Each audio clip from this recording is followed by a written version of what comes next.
Wema. Niambie ndugu zangu.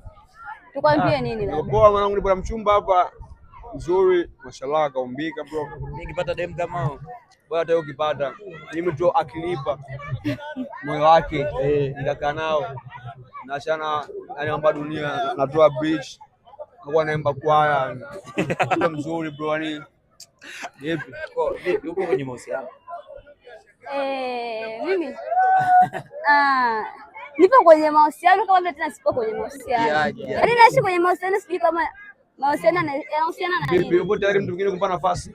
Kumpa mwingine natokana, ila sio wewe Malume. Kwa nini? Nataka bwana ambaye kila siku anaenda kanisani. Mtu wa Mungu. Nitaanza kwa ajili yako. Kuanzia leo, nitaanza leo usiku na kanisani. Unipa nafasi, nipo tayari kubadilika. Kweli kabisa, kutoa bridge kila kitu. Sasa hivi tu boy nguo ya juu. Nguo ya juu. Kama unanipenda kweli. Moyo wangu wa juu sio tatizo. Moyo wangu wa juu sio tatizo. Sasa kwa tu pande moja ili amini.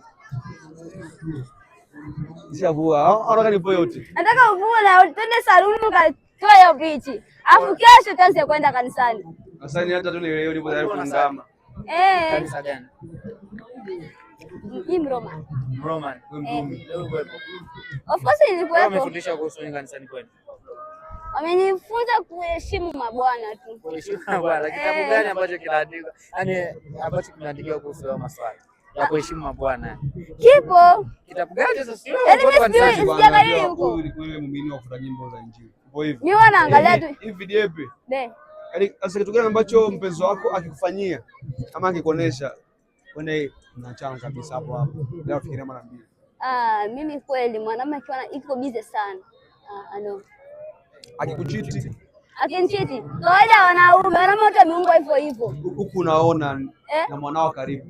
Akimaliza huko atanifuata. Tutamalizana huko. Una shida hata mtu akikuchiti fresh.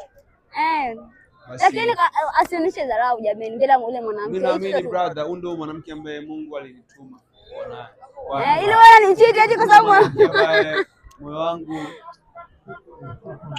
I love you. Wewe Malume, utaachika leo kwa wake zako kule. Acha dunia ijue kama nakupenda. Acha ulimwengu uone mpenzi wangu kwako ni. Wewe unakuwa mimi si shame, mbona unakimbia? Nipo tayari yani kuacha yote nyuma. Nipo tayari kupatia utajiri wangu, moyo wangu, nafsi yangu, figo zangu, kongosho. Mimi nitaminaje kama unanipenda kweli? Nikupatie. Sasa huko ndo unanipenda kweli huko kweli. Mimi binti akikumbatia lazima film mapenzi yako kweli. Toka umeanza kutongoza, ushakumata na wanawake wangapi? Yani ukimtoa mzazi tuachane na mama yaani wapenzi zako yatitengo. Unajua mimi ni ambaye zamani nilipata bahati kuwa na wapenzi wadogo sana, wapenzi wengi kwa sababu bado mdogo kama tu wawili. Okay, toka umeanza kutongoza umesha sexy na wanawake wangapi? Au nianze kwako? Wewe hujaanza sexy. Wewe bikira. Bikira mwanaume. Bikira kiume basi. Kwa kuwa wewe unakupenda kweli. Ndio ndo naanza kwako. Uongo. Unaenda wapi mrembo? Njoo kwanza. Nimetoka. Uongo. Wewe ni tapeli, Malume wewe ni tapeli. Nataka unikubalie. Si uongo, niache.